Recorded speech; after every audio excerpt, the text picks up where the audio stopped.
చిత్తూరు జిల్లాలో bird flu కేసులు ఆగటం లేదు. కార్వేటి నగరం మండలంపై బర్డ్ ఫ్లూ పంజా విసిరింది. ఇంద్రానగర్లో 750 కోళ్లు మృత్యువాత పడ్డాయి. వాటిని గుంత తీసి పూడ్చిపెడుతున్నారు. ఇక చుట్టుపక్కల కోళ్ల ఫారాలకు ఫ్లూ విస్తరించకుండా మందులు పిచికారీ చేస్తున్నారు. వైరస్ సోకి కోళ్లను అమ్మటం, కొనటం చేయవద్దని అధికారులు సూచించారు. చనిపోయిన కోళ్ల నమూనాలను వ్యాధి నిర్ధారణ కోసం మధ్యప్రదేశ్ ల్యాబ్కు తరలించామని ఎంపీడీఓ చంద్రమౌళి తెలిపారు. ఇక ఇదే విషయానికి సంబంధించి లేటెస్ట్ అప్డేట్స్ అందించడానికి మా ప్రతినిధి గోపి ఫోన్ ద్వారా అందిస్తారు. గోపి, చెప్పండి, చిత్తూరు జిల్లాలో బర్డ్ ఫ్లూ తీవ్ర కలకలం రేపుతున్నట్లుగా తెలుస్తోంది. అప్డేట్స్ ఏంటి?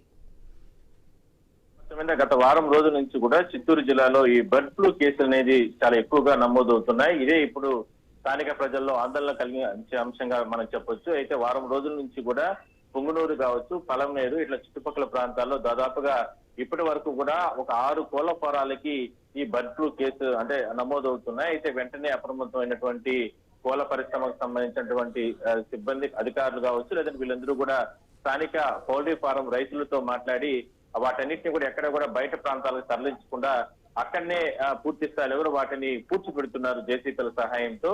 అయితే ఇప్పటి వరకు కూడా దాదాపుగా ఈ 6 కోళ్ల ఫారాల్లో 28,000 కోళ్ల వరకు కూడా చనిపోవడం జరిగింది. మిగిలినటువంటి 2,000 కోళ్లను కూడా బతికుండగానే వాటిని గోతులు తీసి పూడ్చిపెట్టడం జరిగింది. అయితే దీనిపైన గతంలో కూడా బర్డ్ ఫ్లూ కేసులు వచ్చినప్పటికీ కూడా ఈ స్థాయిలో ఎక్కడ కూడా విజృంభించడం లేదనేది కూడా గతంలోనే ఇప్పుడు అధికారులు కూడా గుర్తించడం జరిగింది. అయితే దీన్ని జిల్లా వ్యాప్తంగా కూడా ఎక్కడ కూడా స్ప్రెడ్ కాకుండా పూర్తి స్థాయిలో కూడా చర్యలు తీసుకునే ప్రయత్నం చేస్తున్నారు. ఇప్పటికే చిత్తూరు కలెక్టర్, అట్లా అన్నమయ్య కలెక్టర్, అదేవిధంగానే తిరుపతి కలెక్టర్లు ఇప్పటికే కూడా అప్రమత్తం చేయడం జరిగింది. జిల్లా వ్యాప్తంగా ఉమ్మడి జిల్లా చిత్తూరు జిల్లా వ్యాప్తంగా ఎక్కడ కూడా మరోసారి విజృంభించుకున్న చర్యలు తీసుకుంటున్నారు. అయితే గత వారం రోజుల నుంచి మాత్రం ఇప్పటి వరకు కూడా దాదాపుగా 28,000 కోళ్ల వరకు కూడా చనిపోవడం జరిగింది. పౌల్ట్రీ ఫారం ఉన్నటువంటి అధికారులకు సంబంధించి మాత్రం వాళ్ళ రైతులకి ఒకటే భరోసా ఇచ్చారు. ఖచ్చితంగా పూర్తి స్థాయిలో నష్టాలు కొన్ని లక్షల రూపాయల వరకు నష్టపోయారు కాబట్టి వాళ్ళందరినీ కూడా ప్రభుత్వం తరఫున ఆదుకుంటామంటూ కూడా వాళ్ళకి భరోసా ఇవ్వడం జరిగింది. కానీ స్థానిక ప్రజల్లో మాత్రం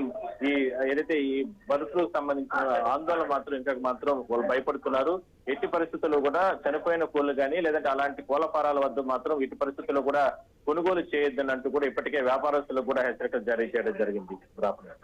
right Gopinath, thank you for the updates.